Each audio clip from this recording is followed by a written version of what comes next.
Welcome to the Future of Internal Communication podcast. I'm Jen Sproul, CEO of the Institute of Internal Communication. Since we launched this series in 2021, the world of work has been disrupted by event after event. A pandemic, geopolitics, AI, extreme weather events, remote and hybrid working, generational shifts, inclusion, diversity, the entire nature of how we work needs transformation.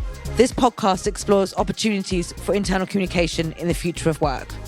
Internal comms is a critical function that helps organisations achieve lasting change, building trust and relationship between people in pursuit of shared goals. Please join me, Dominic Walters, and Kat Barnard as we dissect what this means for internal communication. With relentless change, the new normal, it's time to reimagine our profession.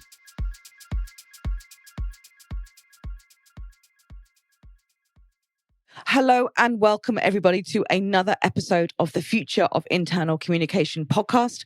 And for a change this episode, I'm only joined by one of my co-hosts, Dominic Walters. So we will hopefully between the two of us guide what I think is going to be a very interesting conversation. And today we're going to be talking about colleague engagement, and I see as a vital driver of colleague engagement. And to do that, we're absolutely thrilled to be joined by Sarah Pass. So Dr. Sarah Pass, who is a practice-orientated academic who concentrates on employee experience and engagement, but also is a member of Engage for Success Advisory Board. And as IOIC, we have been a huge supporter of Engage for Success since its inception. So it's really, really great that Sarah is going to be coming on today to talk about some of their research and some of the things that they've been doing and how we can make the most of it as a profession. So Sarah leads E4S projects focusing on all different aspects and influences of engagement in practice and is also the chair Engage for Success East Midlands Area Network. Sarah is also a fellow of the RSA, an academic associate of the CIPD and a member of the Involvement and Participation Association Working Insights Groups. And in 2023, Sarah was ranked by HR Magazine as an influential thinker in HR. And besides all of that, which she does on a voluntary level, may I say as well, Sarah also has a day job and currently works as a senior lecturer at Nottingham Business School. So Sarah, welcome and thank you for coming on to the podcast to talk about the work that you're doing at Engage for Success and how we can sort of highlight that as and for internal communication to become a vital enabler of colleague engagement. No, thank you for inviting me on, Jen and Dom. It's brilliant to be here, and it's like you say, internal comms is a key aspect of it. So it's fantastic to be able to connect. Oh, brilliant. Well, hopefully today we're going to be talking about the recent research that you've been doing. But also, I think before we get into the sort of research and that sort of colleague engagement part of it, it'd be great for our listeners if we could just kick off with talking a little bit about what the story of Engage for Success, how did it come about, and obviously the original MacLeod report, and kind of just to give that background for our listeners so they can understand Engage for Success's work and how we can leverage that for the work we do as internal communicators. Yeah, of course, sure. So David MacLeod and Nita Clark were asked back in 2009 to explore employee engagement in the UK. So the UK government were aware there was a lot about it. There was, certainly from a practitioner perspective, there was this big emphasis on its importance. So they were quite keen to understand, well, what is it? And other organisations that are doing it and doing it well, what is it that they're doing? You know, how can we replicate this good practice? So David and Nita and a group of people did an awful lot of research, spoke to lots of different organisations, lots of different case studies, and as a result of all that, wrote the MacLeod report, which came out in 2009. And as a result of that report, the Engage for Success movement was launched. It was seen as, well, employee engagement is something fundamental. It has such a huge impact on, you know, we can see evidence from the impact on customer services, health and well-being, productivity, innovation. There's so many different aspects that engagement impacts, let alone just making the day job just that bit nicer for everybody, which I think we all appreciate.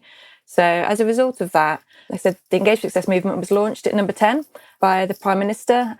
So it's a movement, it's a voluntary movement. So everybody that's there volunteers to support, and it's to develop our understanding around engagement, more focused on how to do it.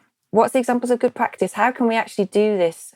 And there's so many different aspects and elements of it. So we have all these different, we call thought and action groups, tags for short. And we look at all sorts of different areas. Some that are just kind of long-standing areas. Some, for example, the role of the line manager. Others might be sort of hybrid working. the pandemic, it might be a bit more topical at the time. And we do lots of different activities in that way, but also we're really keen to share everything that we do. So we do lots of different online events, podcasts, we appear at conferences, we put on lots of different activities, but also we have so many different types of resources, and they're all available on the Engage Success website, and it's all free. I think that's a big part of it as well, that it's free. And by free, you don't even have to give us your email address. It really is. You can just download. There's toolkits, there's reports, case studies, activities, podcasts.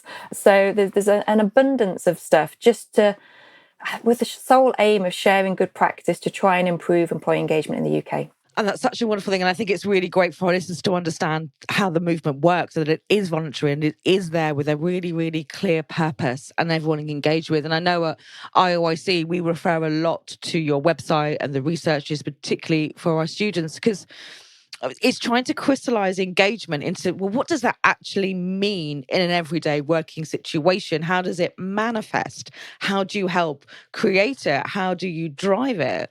And I think it's been obviously a very interesting time since the original MacLeod report came out in 2009. There's been a few things that have happened here or there.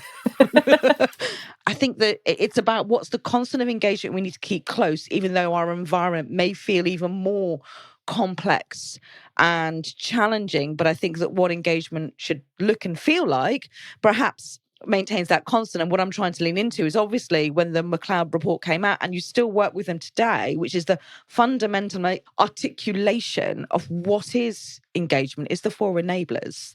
So I guess I wanted to know, could you explain a little bit more about the four enablers? And I think that piece around, is there any reflections from Engage Success about how they stand the test of time with all of that complexity and change that's sort of happening around us? Yeah, definitely. I mean, I've been doing research on sort of employee engagement, employee experiences work for 20 plus years now.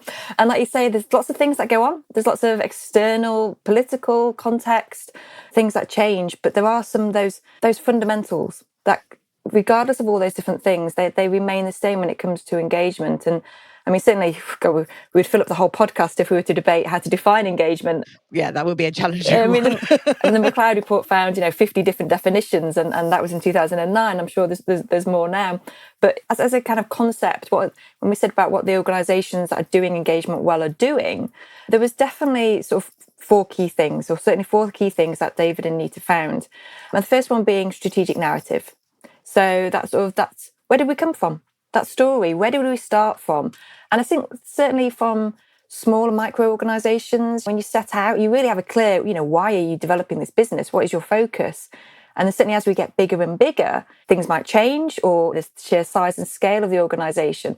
But it's about knowing where we started, our ethos, what we're talking about, that journey, like I say, that past history, where we currently are, but also where we're planning to go. Where is our focus? The second enabler is around engaging managers. So a manager who can stretch you, who can support you, who develops you. I'm sure we can all recall a time in our lives of working in a team or a department where, the manager might not have been so engaging, and how that feels. And yet the difference of having that manager that, let's say, supports you, promotes you, develops you, makes you just feel like they've got your back. So that was definitely a key aspect too. The third one was around employee voice. And that's it's not just about telling employees stuff, it's about listening to what they have to say as well. So finding out what they've got to say. So they're doing the job. They're able to actually pass on that information and let you know, for a start, any warning signs, any issues, any problems. These things need to be addressed. But also in terms of how the organisation feels, you want an organisation where people feel they can speak up, where they can say what's going on, and that they feel listened to as well. I mean, again, it's one of those, when you feel like you're putting forward your ideas, your thoughts, your voice, you're sharing, and it's not going anywhere. Nobody's listening to you. And they might say, great idea, but, for these reasons, we can't do it. But it's still that interaction, that two-way communication. Employee voice takes on so many different aspects as well, but certainly it's about having that employee voice running through the organisation. And then the fourth enabler was around integrity, that kind of say-do gap. What we say we're going to do, we're actually doing. And that's something that goes from senior leaders, from right from the top to those right at the front. So to enable that trust, that feeling of psychological safety and ethical behaviour. They're the 4 key enablers. So they came out of that research in the original report back in 2009. And like you say, they have stood the test of time. And it's not that we don't keep looking at them. We do. We keep reviewing them. We keep going to sessions and events. We do a lot of work with a lot of different organisations. And we talk about them and get feedback on them. And it's very true how they sort of say, well, yeah, actually, yeah, these still resonate very strongly with us. And that was actually one of the things behind our current survey report, actually, was to test them. So we have actually tested the 4 enablers and can say that they are strong. And there is a very clear connection between the 4 enablers of engagement and engagement levels, regardless of which engagement index or measure you use. There's that consistency. So those 4 enablers are still holding strong. Wonderful to hear, I think, Sarah. And I think the other thing to say as you go through the 4 enablers, they do feel really current right now as you talk through like narrative, strategy, where are we going? What does that look like? Manager, how are we behaving? How are we enabling dialogue, which we need so much to make sense in complexity? So, and obviously, yes, ethical leadership, I think, is probably more under the microscope now than it was now than it was some time ago. And as you talk through them, I can certainly, as a professional community for internal communicators, there's a lot of work that we do that helps support the driving of those. So, as you talk them through, there's examples popping in my head going, yep, yep, yep. But there's also still a lot of work that we need to do to put those into action and to really feel them. And then I think the word feel, you said a lot as well. And that is certainly something that as we sit here right now, with them standing the test of time, that we need to really dial up and focus in on if we're going to help organizations thrive through this next challenge, because they're all really relevant and all still need work to really drive up. So obviously you talked about those things, the 4 enablers and the things that we're working on. And as I've just said, I feel like right now we need to focus in on and put action and reality around them now more than ever, when I think the world does feel uncertain, work does feel unsafe, and behavior and what we say and what we do is under a microscopic level from every perspective. And I think one of the things that we've talked a lot about as internal communicators and as IOIC as well, is particularly the one where you talk about voice, this listening and this feedback loop, which when we look at it from an internal communication perspective, employees still feel, yeah, listening is good, but the feedback isn't there. And that what that does to someone's feeling around an organization is huge. And I guess I'd be keen to hear from your point of view, why do you think colleague voice is such a driver of engagement? And I guess what do we need to do to really drive up dialogue in what is a more distributed, hybrid, probably less personal workspace than we've ever had before? Back in sort of 2002, we were very keen to see the impact of the pandemic on engagement, and certainly to try to understand some of those aspects, like you say, the 4 enablers, what organisations are doing, but the actions, actually find some key examples, because so many times we talk to people and it's like, yeah, we definitely need to do engagement. Yeah, the 4 enablers are great, but where do I start? What can I do tomorrow? And what plans can I put into place for the next year ahead, and so on? So we started looking into engagement by collecting data from a UK representative sample of the working population. And we asked questions around voice, all the different practices and things that organisations did, experiences of work, from where are you physically working, your background, your experiences. And certainly one of the things we saw really, really key was around that communication. It was around being able to feel connected and to feel that you have that voice. You mentioned about that kind of feedback loop, and a classic example of that is sort of the annual survey. Many organisations complete an annual survey, whether they're looking at specifically satisfaction or whether they're talking to actual engagement. But there's this annual survey which you go out, you collect all the data, somebody puts forward their voice, their suggestions, and naturally, by the time you get your data coming in, you actually go through your data, you sit down as teams to work out what you need to be doing, start to put actions in place. It's time to collect that data again. But from that employee perspective, what you're seeing is, well, I gave my thoughts and ideas last year and nothing's happened. Nothing's been done about it. And sometimes they don't necessarily see this. It's actually just collecting the data and analysing data just takes so much time, let alone putting plans into place. And I think that's where it's really important having that communication, to be able to show what is happening, to be able to show some of those initial feedbacks and those initial thoughts, so that people can see that while some things might take time and there's a process, we are listening. We are picking those things up. And certainly during the pandemic, we saw the organisations that were asking employees for employee voice, that were listening, that were feeding back on multiple different platforms, which I think is also important as well when it comes to communication, using so many different platforms, from your general emails to your podcasts to all your internal different apps and programs, because like you say, people are so dispersed now. Even as we're kind of moving back into a less hybrid, there is still that element of, and certainly being able to connect and communicate in a way that fits with the individual. And also, I mean, we know ourselves, we need to say these things more than once. You have to keep repeating it, don't you? It has to be repetition. We have to embed that in. And I do remember when I joined in one of the engagement success meetings, it could be nearly 8 years ago now. And I remember somebody from engagement success came to speak at one of our events, and they said, when we were talking about feedback, that silence is the most negative form of feedback. And I think your point around how long it takes for that annual survey to complete that cycle. So it's, how do we enable the behavior and that agility of continuous listening and feedback from micro to macro moments? Yes, the surveys are there, but how can we enable our managers or link all those things together, or enable the communication frameworks that we have, so that listening and feedback is a continuum? And I think that there are more ways to do that now. The challenge is to do that in a sort of fleet of foot way, where perhaps everything isn't always perfect, but it feels, from an employee perspective, that I'm always heard, listened to, and fed back to, not necessarily acted upon, but fed back to. And I think that's the really important piece. One of the things that I think that has been a big debate when we talk about picking up on this topic of colleague voice, between internal communication and engagement, when we think about it as being internal communicators, who are we the voice for?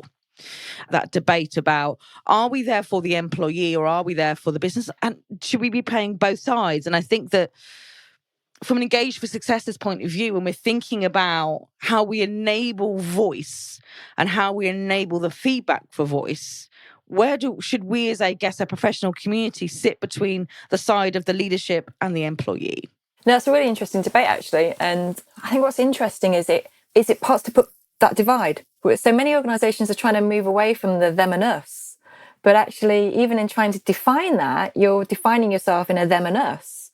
And actually, what's kind of needed is that connector, that facilitator, who can facilitate the communication, that can facilitate the conversations. So for employees to feel engaged in it, they need to be part of that communication.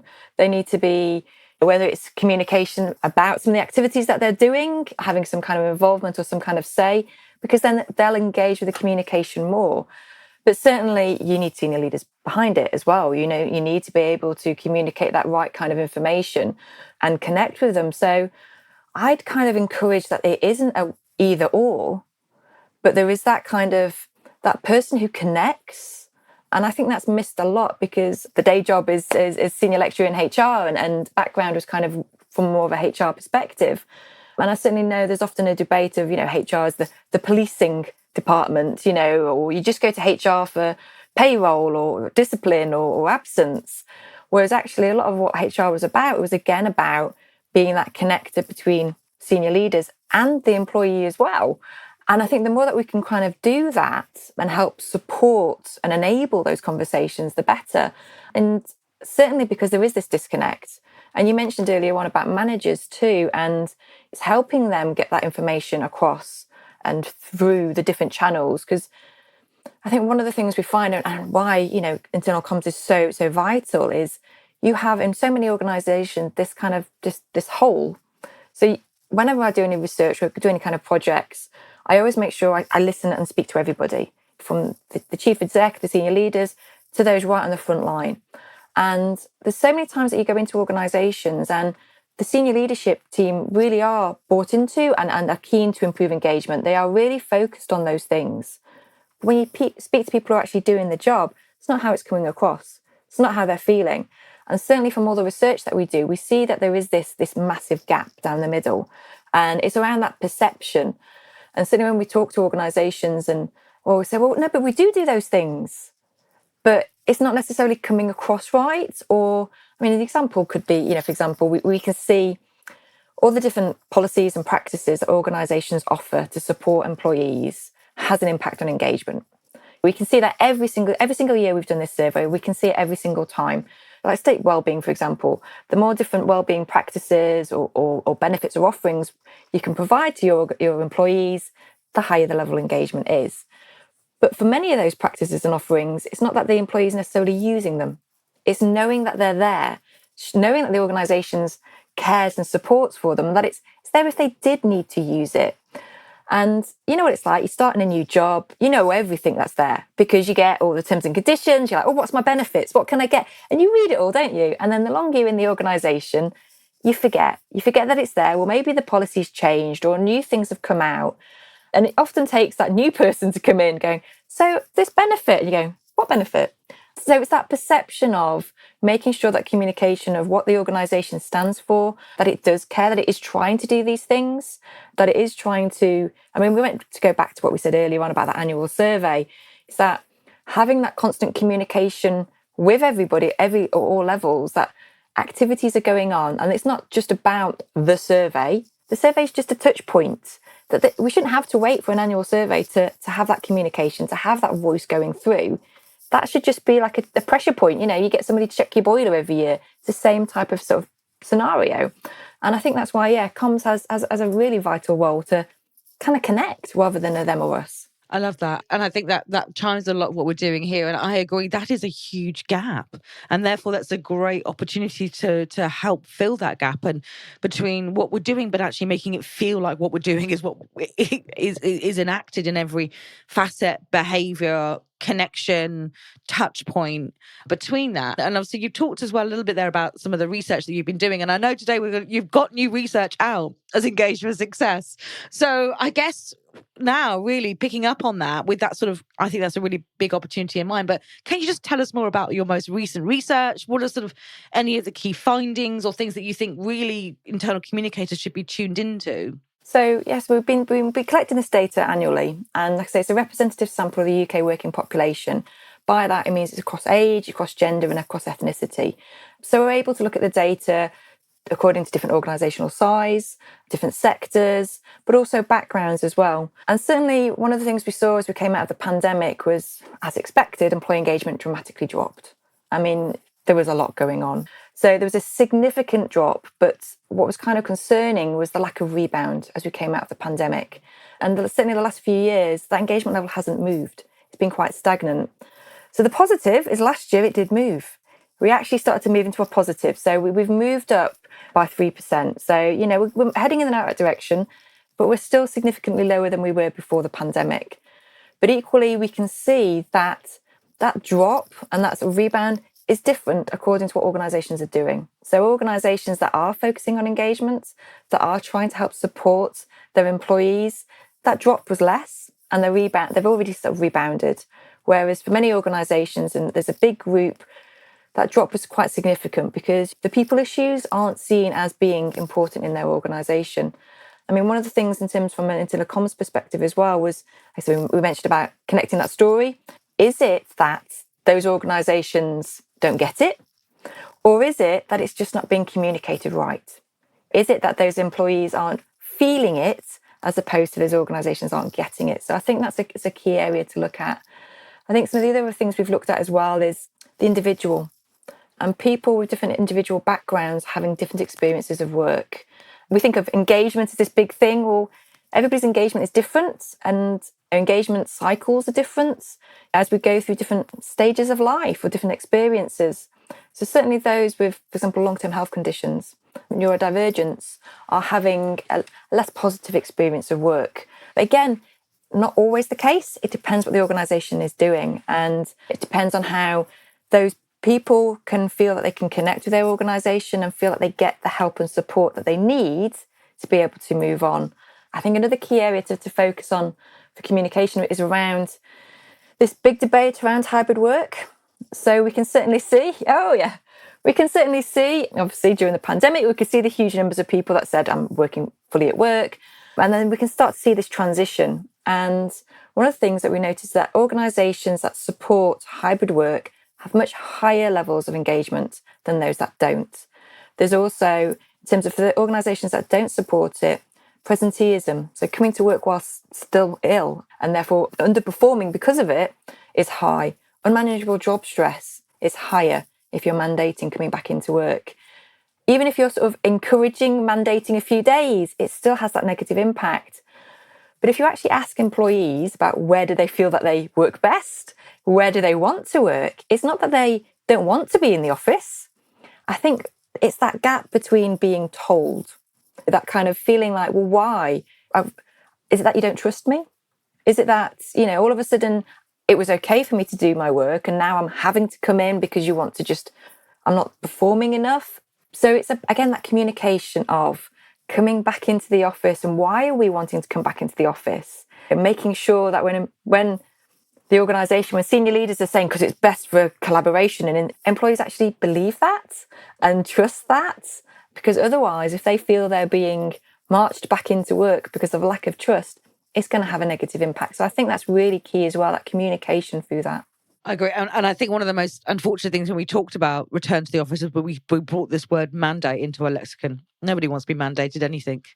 I think it's I don't know how we got to with that mandating, but it feels like that's the kind of word that then runs through it, which I think is unfortunate, because I think that as working people in a working society, we want to be treated like adults, like grown-ups, like peers, like respected and valued and heard, and that we all have something to contribute. And I think that, as you quite rightly say, how we communicate that can dictate how that feels to the recipient. And the challenge is we all respond to language and different things in different ways, but fundamentally, there is something that runs us through that, I think, as a core. Yeah, definitely. And like I say, it's that feeling, you picked up on the word perfectly, that, mandate, you have to do this. And we know, well, it depends on that individual circumstances, how that fits anyway. And having those kind of conversations, which is hard. You can kind of almost understand in some ways why organisations have gone, look, this is just the way we're going.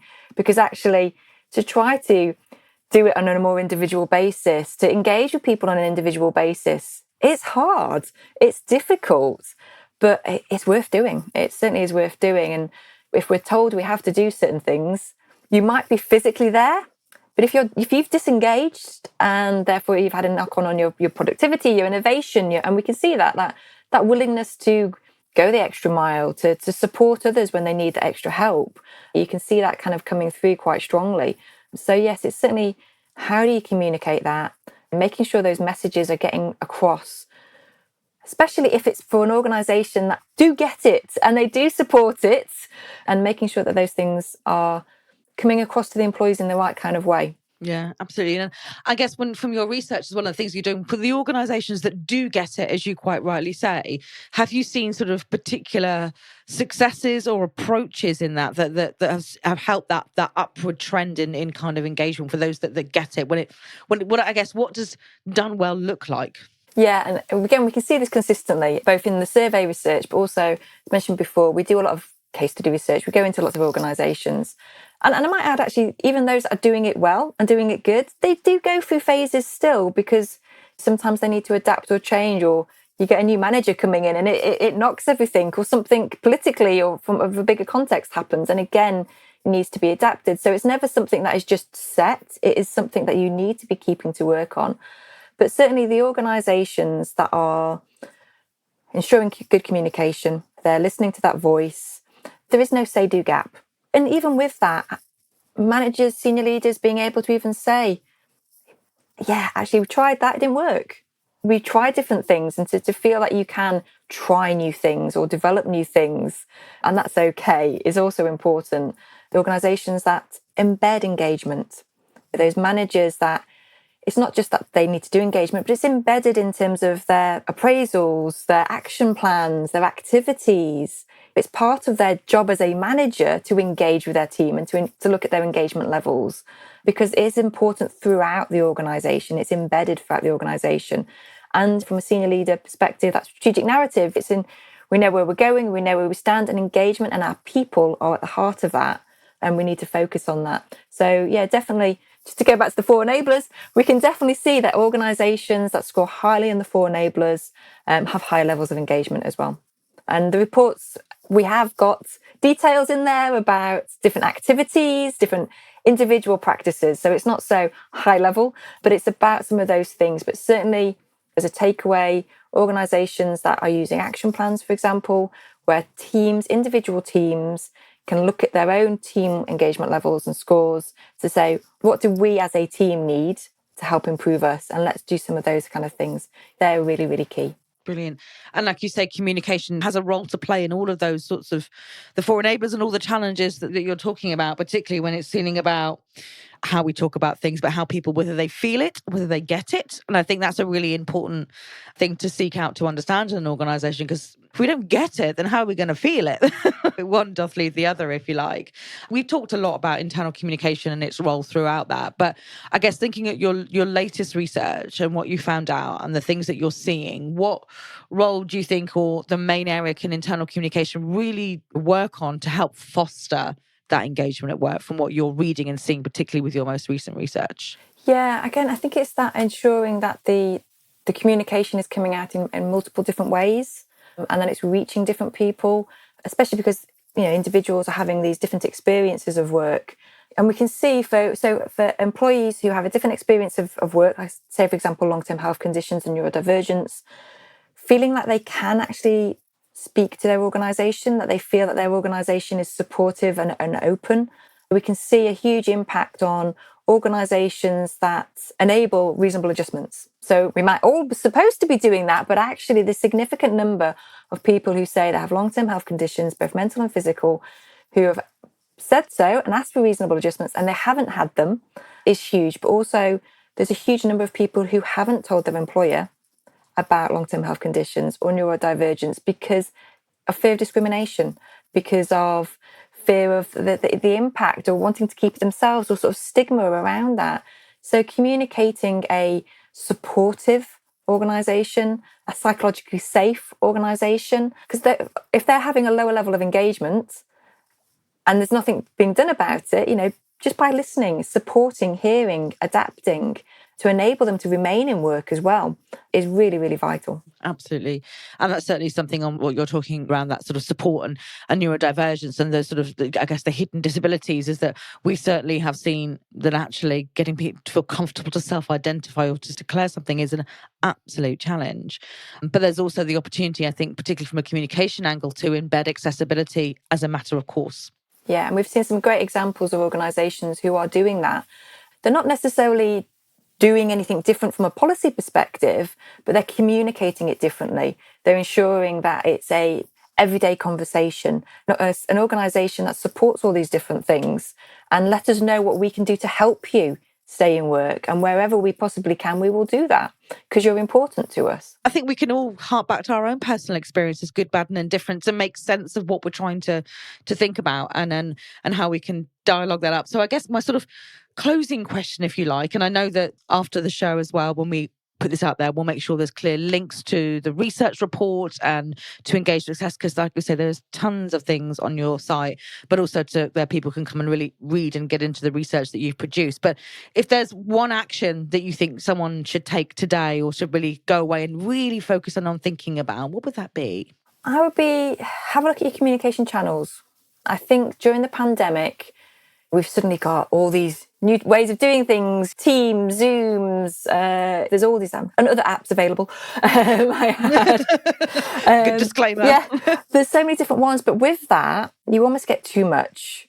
There's almost that kind of another team group made, another WhatsApp chat made, and it kind of gets overwhelming sometimes with the amounts of ways that we talk about things and communicate things. So actually, enabling different platforms is really great. Enabling different methods of communication is really great, but also just to try and make sure that it's not too overwhelming and that we can kind of streamline those voices and streamline those communication to keep it concise with if you want more information, click here kind of thing. Because sometimes it can just, we are just full. There's information overload from so many different perspectives, let alone from, a home and personal perspective. I'm a mom of kids, and there's multiple WhatsApp chat groups and newsletters and websites and apps. And it's like, whoa, my brain. And that's not an easy task to do, because you want to make sure the communication's coming out.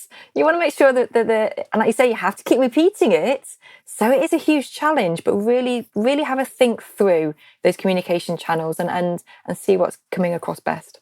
Absolutely. And I take that away. And I think that we need to calm the noise if we want things to be understood and felt. I think that's a great way of phrasing it.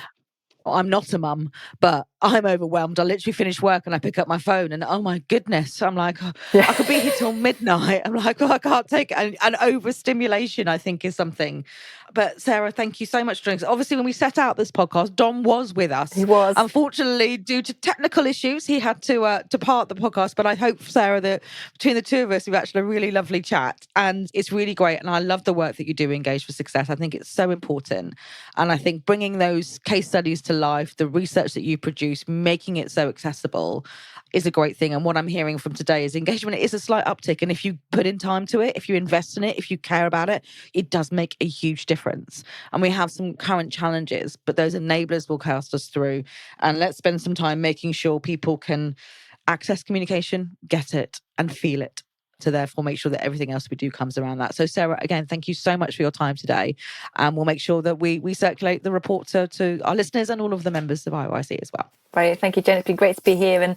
And for anybody listening, we're keen from Engage for Success to work really close with our internal comms. A lot of our volunteers come from the internal comms community. So if there's anything we can do, just please reach out. Brilliant. Love it. Thanks, everybody. Cheers. Thanks. Bye.